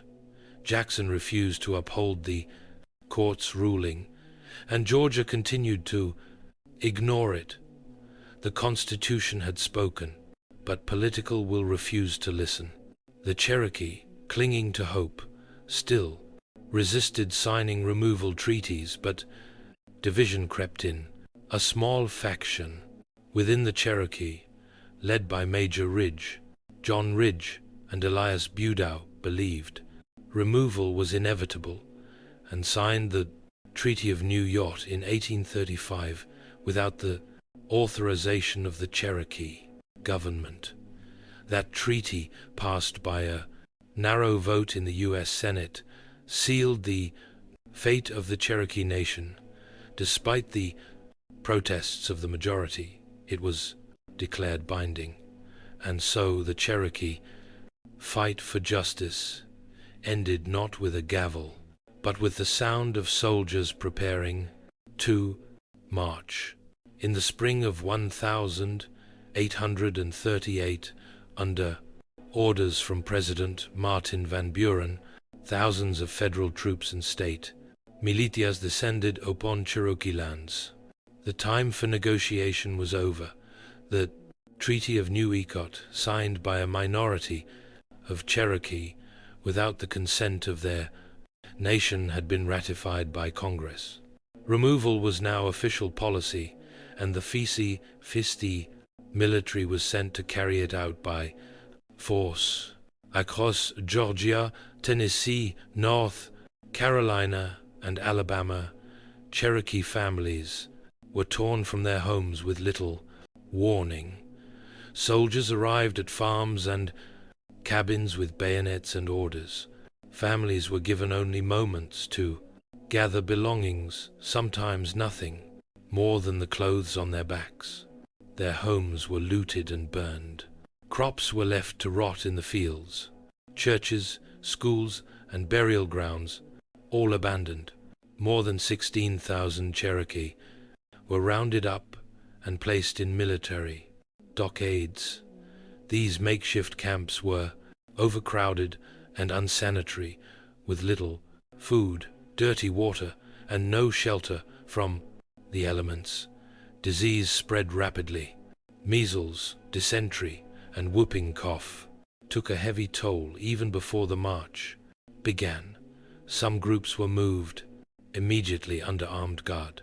Others, held in the sweltering summer heat, were forced to wait until autumn when travel conditions were considered more favorable, but cold rains, early snow, and inadequate supplies would make the journey even more deadly. The Cherokee called the route Nuna Dalsny, the trail, where they cried. Roughly 100 to 200 miles stretched between their homes and the so-called Indian Territory. The march was slow, harsh, and humiliating. They walked through mud and snow, across frozen rivers, over mountains and prairies. The elderly collapsed. Children died in their mothers' arms. Entire families vanished along the trail, buried in shallow, unmarked graves by the roadside. Some tried to maintain dignity, singing prayers, carrying sacred objects, recording names of the Tekraders lost. But the weight of grief was unbearable. Hunger gnawed at their strength. Winter pierced their thin clothing. Guards showed little mercy. By the time the last group arrived in what is now Oklahoma, in early 1839, it's estimated that over 4,000 Cherokee had died, nearly a quarter of their entire population. This was not simply a relocation. It was a death march, a forced erasure of identity, home, and the hope. When the last group of Cherokee reached Indian Territory in March of 1839, the journey was over, but the suffering was not. The losses endured along the trail of tears extended far beyond the 4,000 lives claimed by disease, exposure, and starvation. What died on that trail was more than people. It was a way of life, a spiritual connection to land, and the Khmer's cultural continuity of an entire nation. The trauma echoed through generations. Survivors arrived weakened, broken, and grieving. They had lost elders who carried traditional knowledge, children who had represented future hope, leaders who had defended their people with all the strength they had. There were no ceremonies for the dead, no time for mourning. The land they had been forced to settle was unfamiliar and often hostile. The promises made by the U.S. government of protection, supplies, and fertile land were inconsistently honored or ignored altogether. The physical wounds were matched by the emotional ones. The Cherokee had been a proud nation with schools, printing presses, and applied constitution. They had trusted the legal system, believing that law would protect them, but their trust had been betrayed, their justice denied, their rights erased. Among survivors, divisions deepened. The treaty party, those who had signed the Treaty of New York, were viewed by many as traitors. In June of 1839, just months after the relocation, Major John Ridge and Elias Boudinot were assassinated by fellow Cherokee in a wave of retribution. The unity of the nation, already battered by removal, now fractured further under the weight of internal conflict. And yet, even amidst devastation, the Cherokee endured. They rebuilt schools. They re-established their government. They began printing newspapers again. They held on to their language, their stories, their faith, the resilience that had once carried them through legal courts and diplomatic struggles now became the foundation of survival. Still, the scars of removal ran deep, and they remain today. The Trail of Tears is not just a chapter in a history book. It's a living memory, carried in families, in oral traditions, and in the soul of a people who were forced to leave everything behind. And in that memory, there is sorrow, but also strength. While the Cherokee Trail of Tears is the most widely remembered, it was not the only forced removal.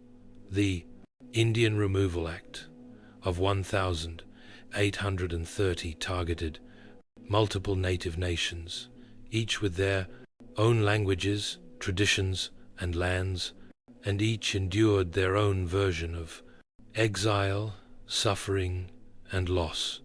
The Chow were the first to be removed. Beginning in 1831, thousands of Chow were forced from their homelands in Mississippi and Alabama. Most traveled on foot without wagons or adequate supplies. As they marched through freezing rains and swollen rivers, hundreds died. A Chalk chief, latter, called it a trail of tears and death, a phrase that would echo in history. The Creek nation, once powerful in the southeast, was next. After years of broken treaties and violent clashes with settlers and militias, they too were rounded up and driven westward. In 1836, over 15,000 Creek were removed, many in chains. Thousands perished along the way, while others were sold into slavery or scattered from their kin. The Chickasaw negotiated payment for their lands before removal, but their journey was no less brutal. Delays in receiving compensation left them without resources, and hundreds died from disease and starvation during the move west. The Seoul of Florida resisted most fiercely. From 1835 to 1842, they waged guerrilla war against U.S. forces in the Framboise swamps and forests.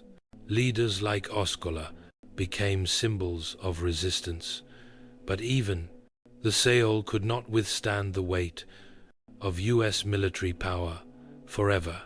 Thousands were captured or killed.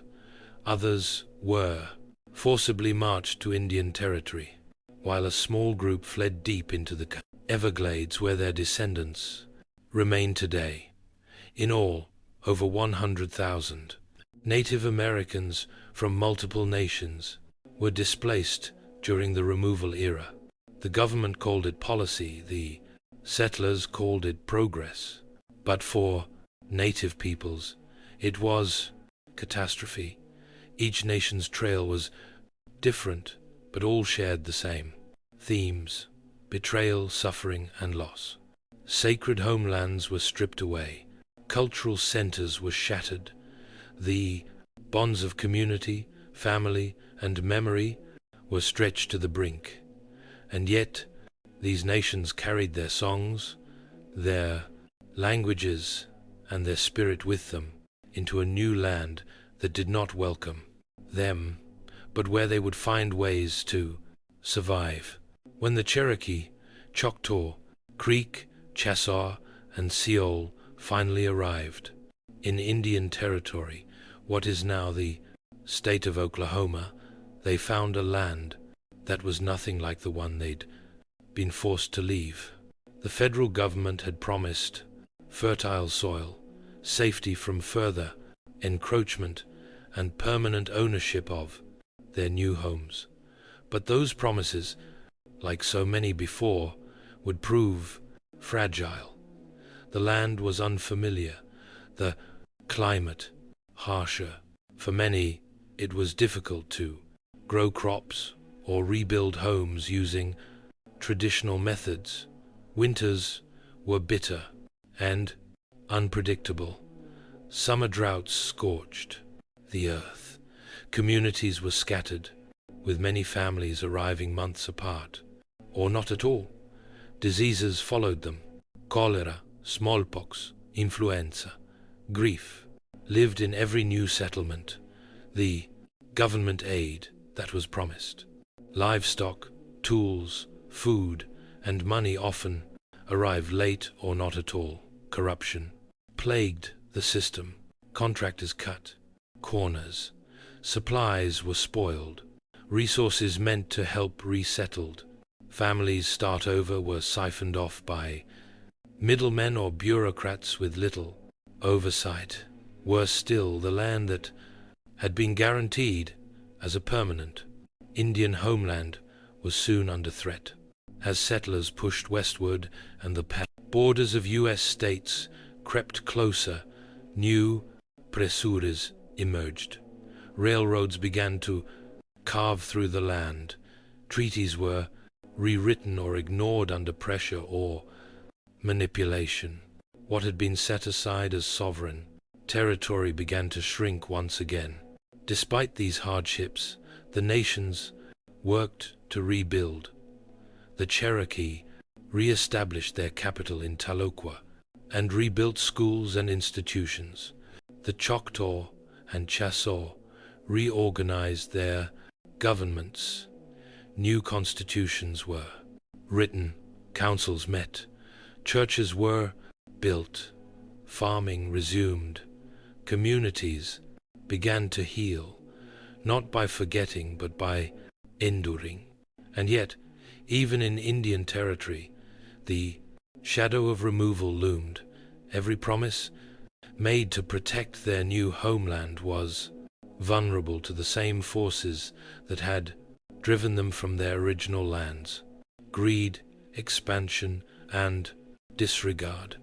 The land that was promised became a temporary refuge in a nation still unwilling to see native people as permanent, rightful inhabitants.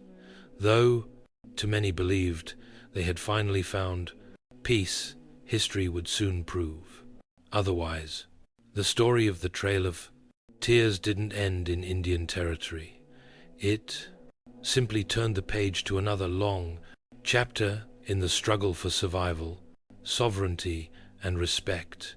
For decades after the forced removals, the Trail of Tears lived mostly in silence, spoken about in whispers, passed down through family stories, rarely acknowledged in textbooks or politics. It was a wound, left open, a shared pain carried quietly by native communities, too often ignored by the nation that had caused it. Yet the memory survived. In Cherokee homes, elders told the story of the march west, of the cold, of the hunger, of the lost. Songs were sung in mourning, ceremonies were held in remembrance.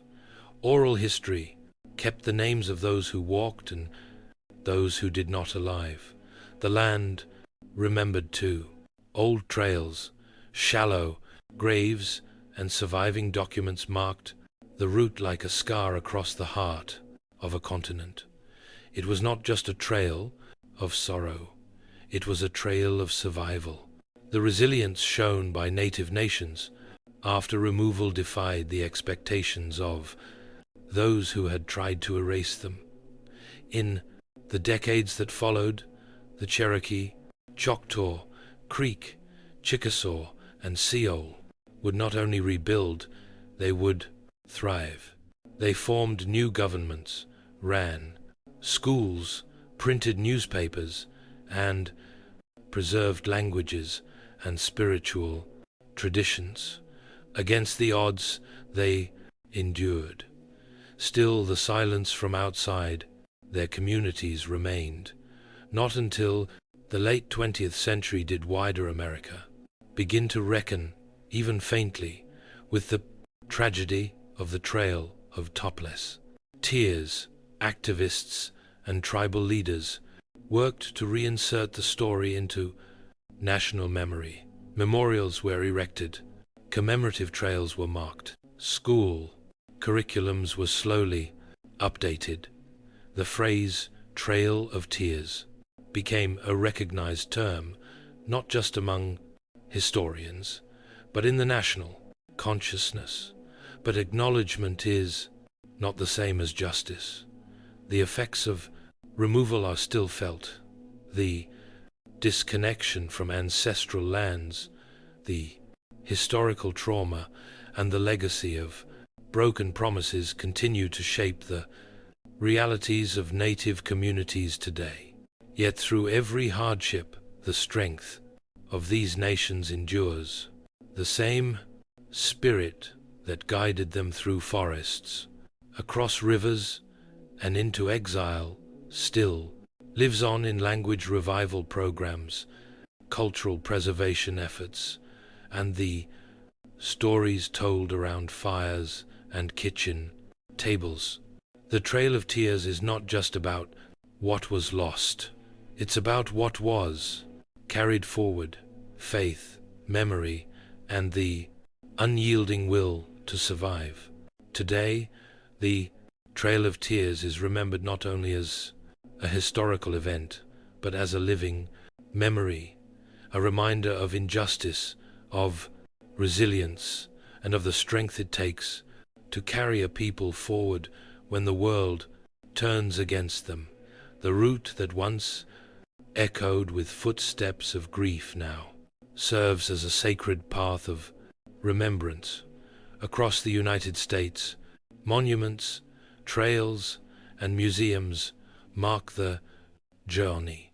The Trail of Tears, National Historic Trail, designated by Congress in 1987, stretches over 5,000 m across 9 states, tracing the paths taken by those who were forced to march westward. It winds through forests, fields, and quiet towns, inviting visitors to walk, if only for a moment, in the footsteps of those who endured it. But true remembrance goes beyond monuments, for the descendants of those who walk the trail, memory lives in community, language, and ceremony.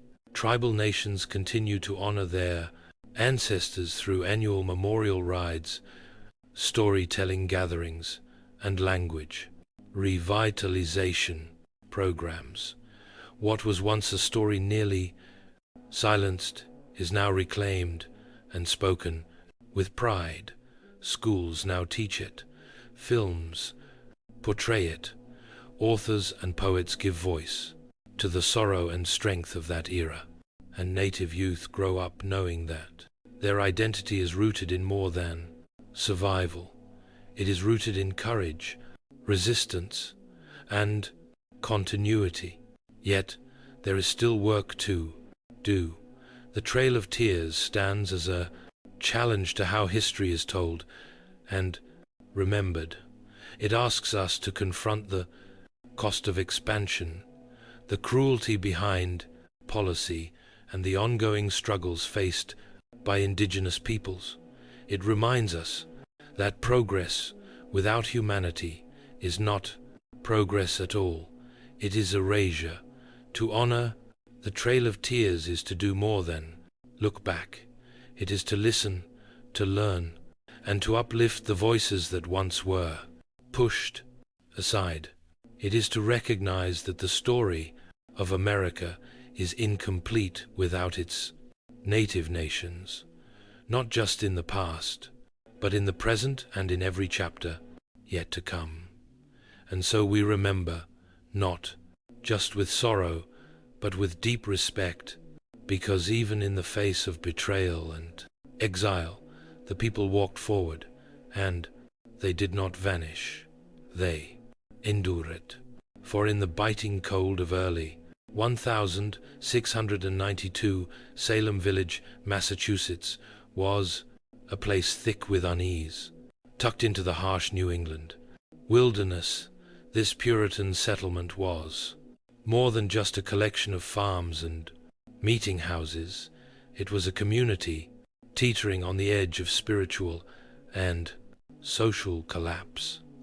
The people of Salem believed they were God's chosen, placed in a wild and dangerous land to carve out a righteous life. But beneath their devotion simmered years of fear, tension, and division. The Puritans lived under a strict religious code. They believed in an invisible world, filled with angels and demons. The devil, they were taught, was not a metaphor, but a real and active force. Witches, they believed, could sign the devil's book, casting spells and corrupting the innocent. To question this was to question Scripture. To doubt a minister was to challenge God. And Salem had no shortage of spiritual pressure. Reverend Samuel Parris, the village's minister, was a deeply polarizing figure. Harsh, suspicious, and often paranoid, he saw signs of sin everywhere. His sermons thundered with warnings of damnation and the devil's work. He divided the congregation with his fire and brimstone preaching, creating deep rifts among neighbors and families. Beyond the pulpit, Salem faced economic and political strain. A long-running feud between Salem Village and the wealthier Salem town caused constant tension. Land disputes were common, and the boundaries between property, belief, and personal grievance were often blurred. Old resentments lingered just beneath the surface. To make matters worse, the surrounding wilderness was a source of terror. The memory of brutal Native American attacks during King Philip's War was still fresh. Crops had failed the year before. Smallpox had swept through the region. In the Puritan mind, these disasters were not chance. They were punishment for hidden sins. It was in this atmosphere of religious anxiety, political rivalry, and survivalist dread that a group of young girls would begin to act strangely. Their sudden fits, wild accusations, and cries of witchcraft would not be dismissed as childish games. Not here, not in Salem, because in Salem the devil was real. And in 1692, the villagers believed he had come to visit. It began, as many tragedies do, with children. In January of 1692, two young girls in Salem Village, 9-year-old Betty Parris and her 11-year-old cousin Abigail Williams, began to behave in alarming ways.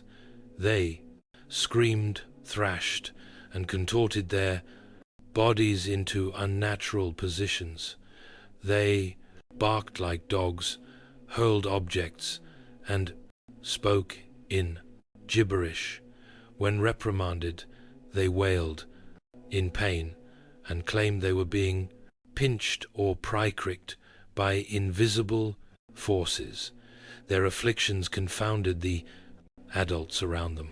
Reverend Samuel Paris, Betty's father initially saw the behavior as disturbing, but perhaps curable.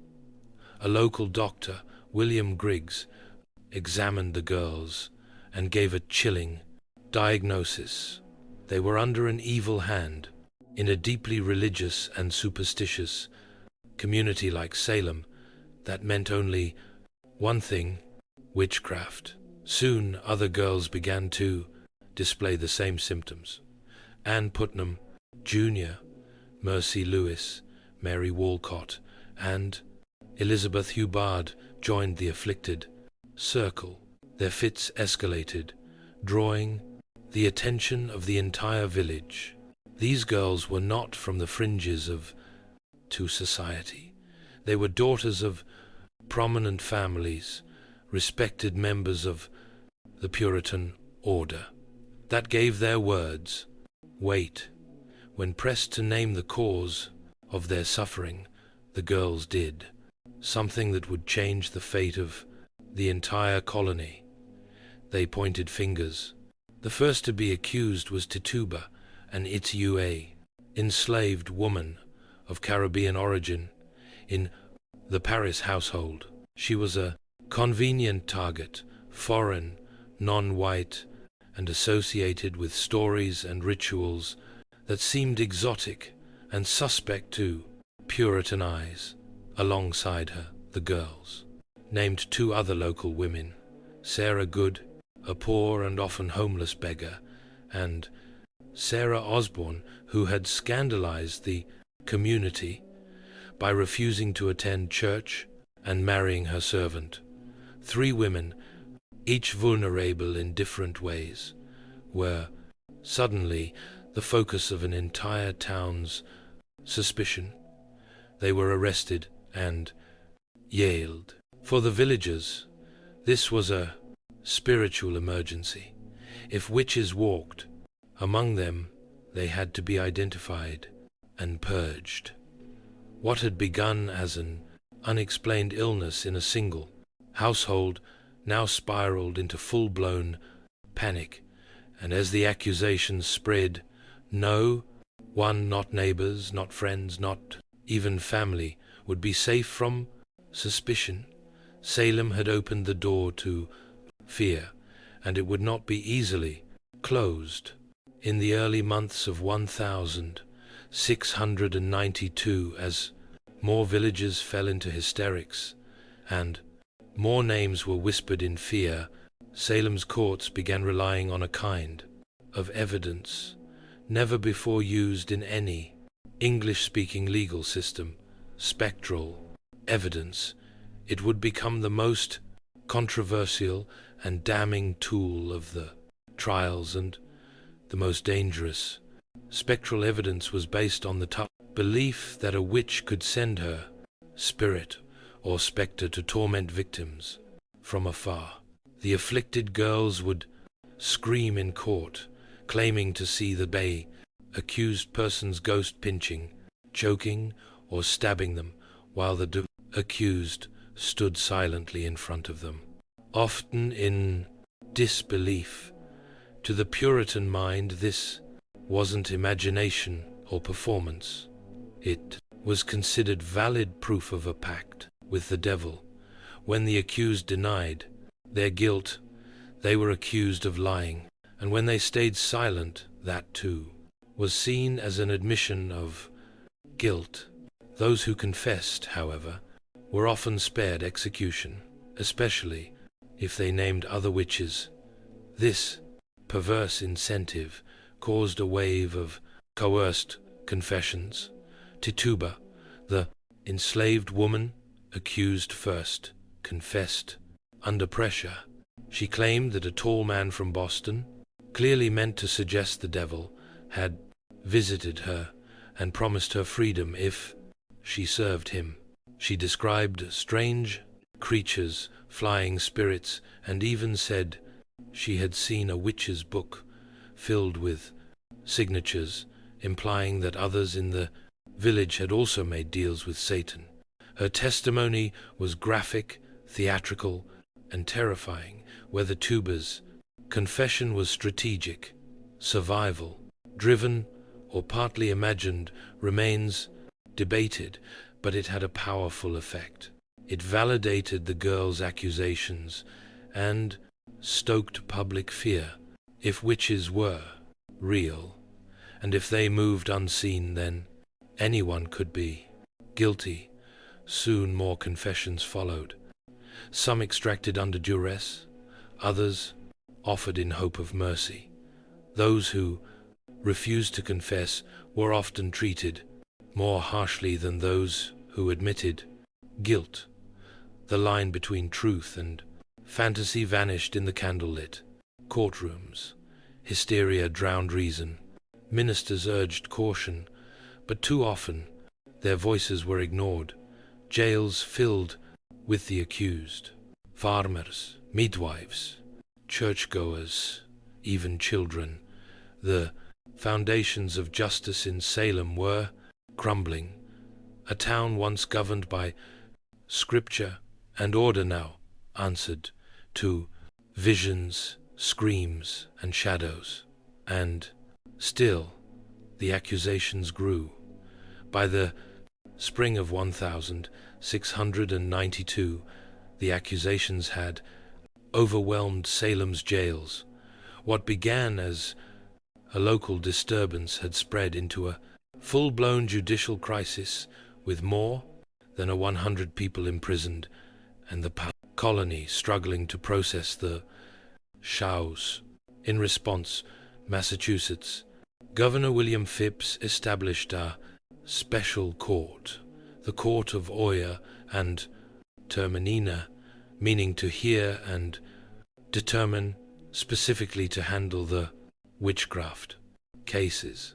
The court convened in Salem town, and its judges included respected men like William Stoughton, Samuel Sue, and John Horn, but even their experience and stature couldn't shield the proceedings from hysteria.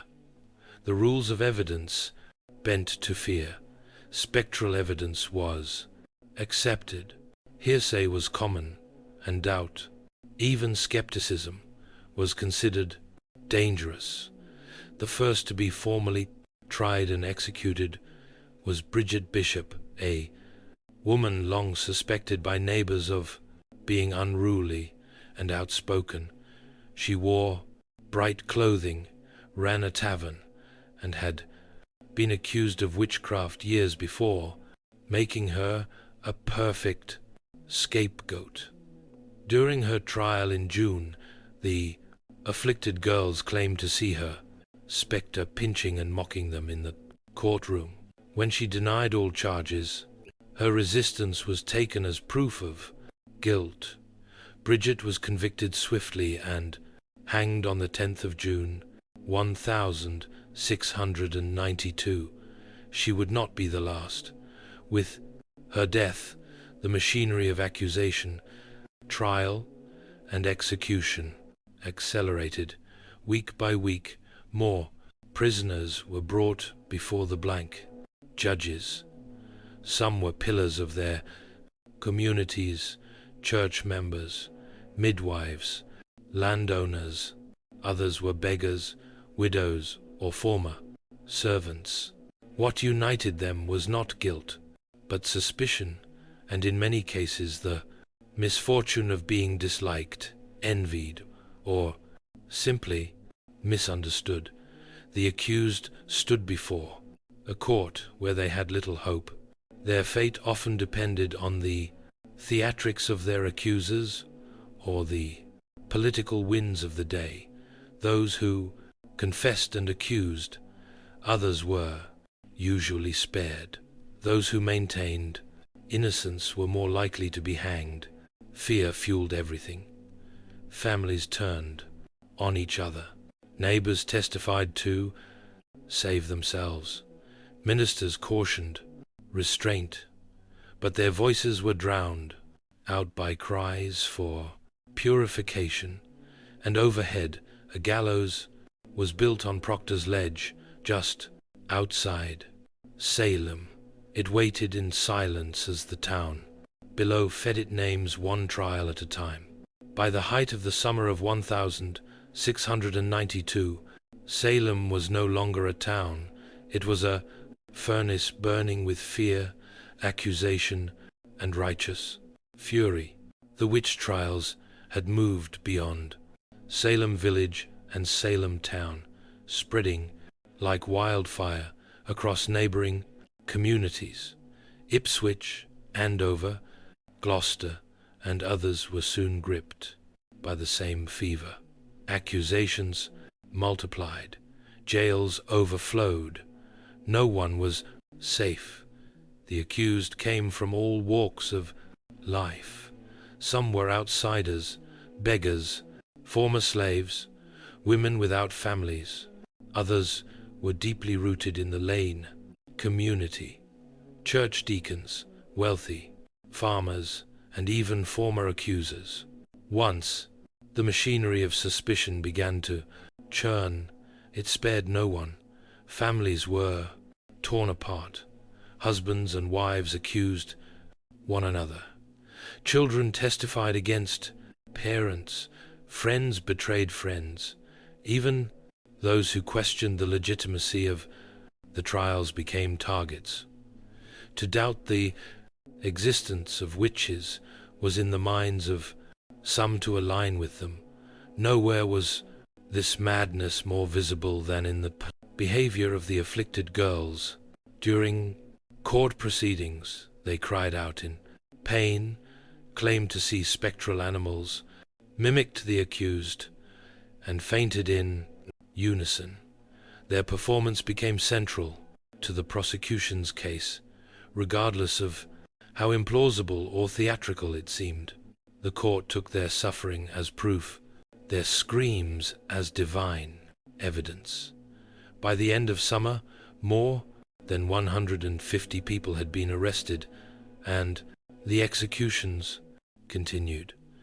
Sarah Good, a homeless woman, was hanged in July after refusing to confess.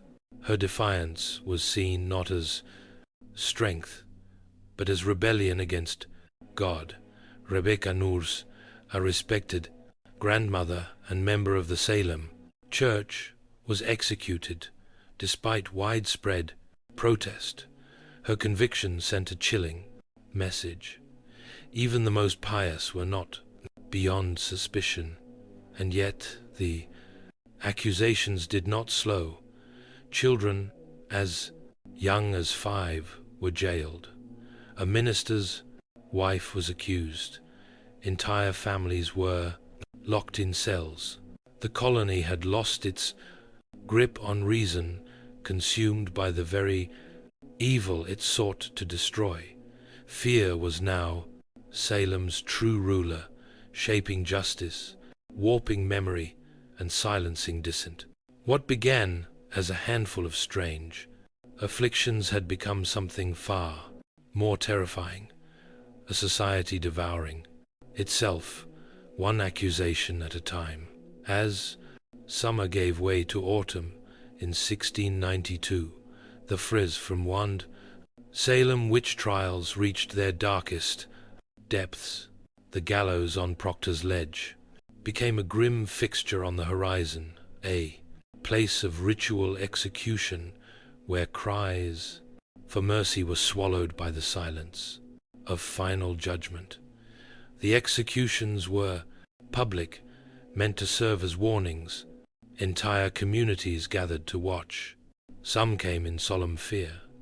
Others disturbingly treated them as spectacles. One by one, the convicted were led to the scaffold, bound and praying until the trapdoors dropped and another life ended in the name of righteousness.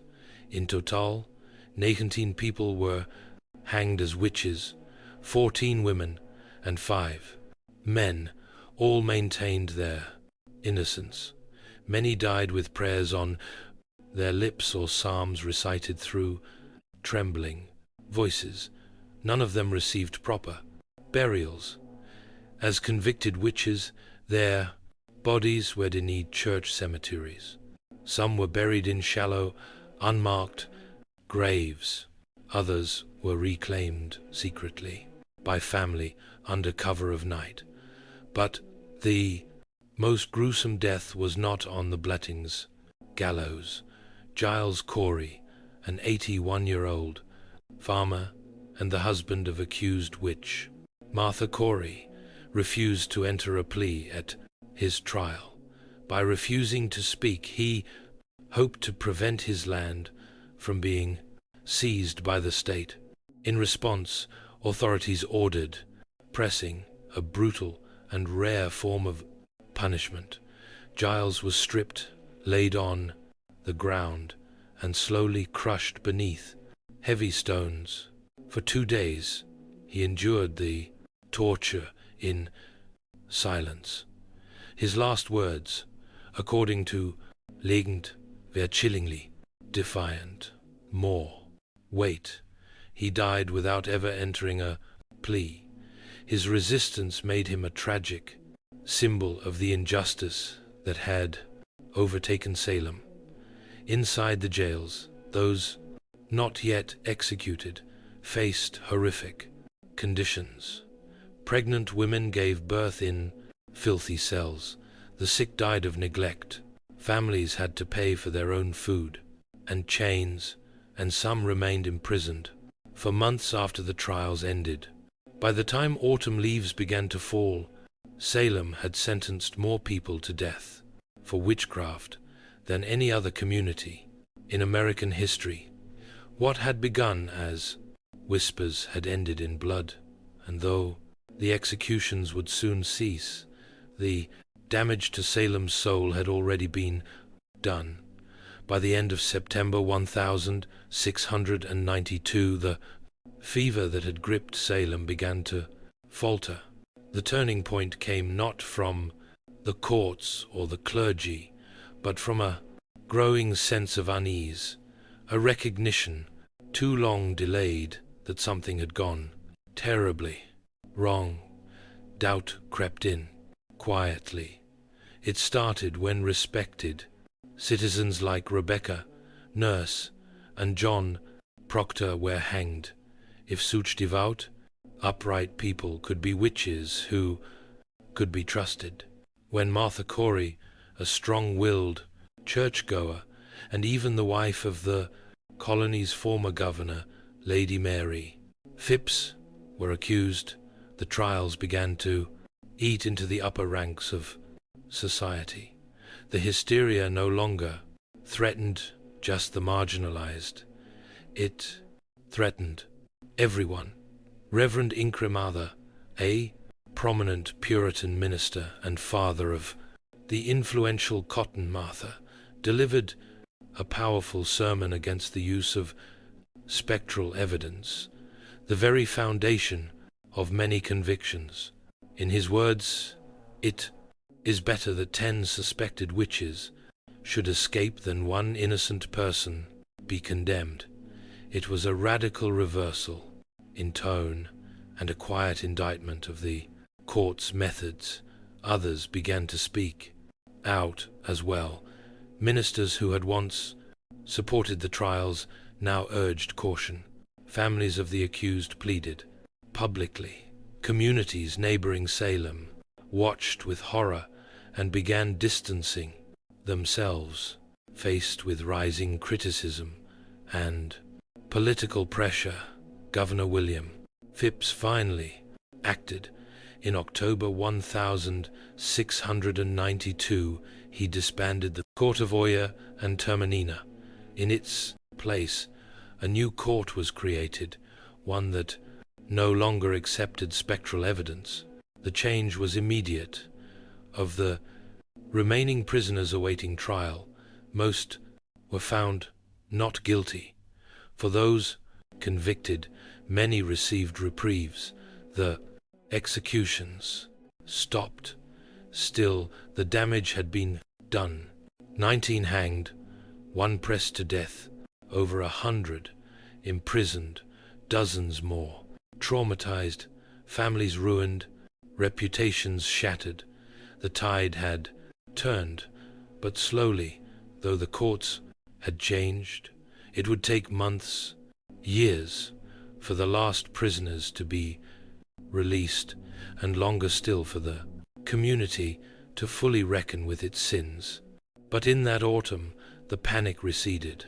Silence returned to the gallows. The accuser's screams faded, and Salem, wounded and ashamed, was left to confront the cold reality that it had been not witches, but fear itself that had ruled them. When the final prisoners were released in 1693, Salem was left with more than empty cells. It was left with guilt. The trials had ended, but the echoes of accusation, betrayal, and execution lingered in every home and church pew. A silence hung over the town, and beneath it a deep unease. In the years that followed, many of those involved in the trials began to express regret. One of the most striking apologies came from Judge Samuel Sue. On a January day in 1697, during a day of public fasting and prayer, Sewell stood before the congregation at Boston's South Church. In front of the entire assembly, he accepted blame and shame for his role in the trials and asked God for forgiveness. It was a rare act of public contrition, and it set the tone for the years that followed.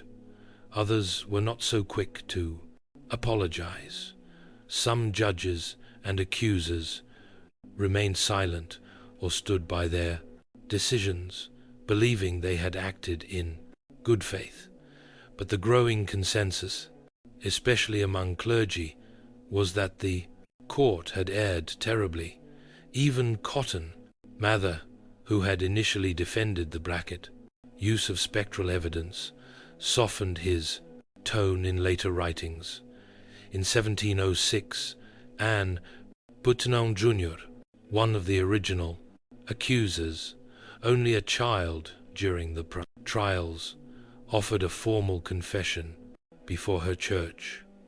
She admitted that her accusations had led to the deaths of innocent people. She claimed she had been deluded by Satan and begged forgiveness from God and her neighbors. Her words were among the few to acknowledge the specific names of the victims. Families of the accused struggled for decades to clear their relatives' names. In 1711, the Massachusetts legislature passed a bill restoring the civil rights of many of those convicted and awarded monetary compensation to their heirs, but the pain remained. Not all names were cleared, and not all families were compensated. Generations grew up in the shadow of the trials, and yet over time Salem tried to heal. The town became a symbol, not of justice, but of what happens when fear overrides reason, when courts abandon fairness, and when hysteria is mistaken for truth. The reckoning had begun, but full justice, as history often shows, would remain elusive. More than 3 centuries have passed since the gallows stood in Salem, but the legacy of the witch trials endures, etched into American memory, not as a tale of sorcery, but as a grim warning about the power of fear, the fragility of justice, and the danger of unchecked belief. The very phrase Salem witch trials has come to symbolize mass hysteria, false accusations, and moral panic.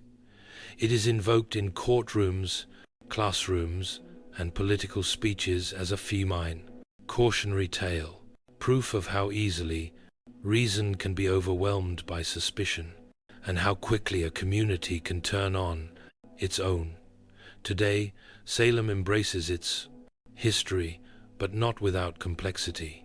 Museums, memorials, and guided tours draw visitors from around the world, The Salem Witch Trials Memorial, dedicated in 1992 on the 300th anniversary of the trials, features 20 granite benches, each inscribed with the name of one of the executed.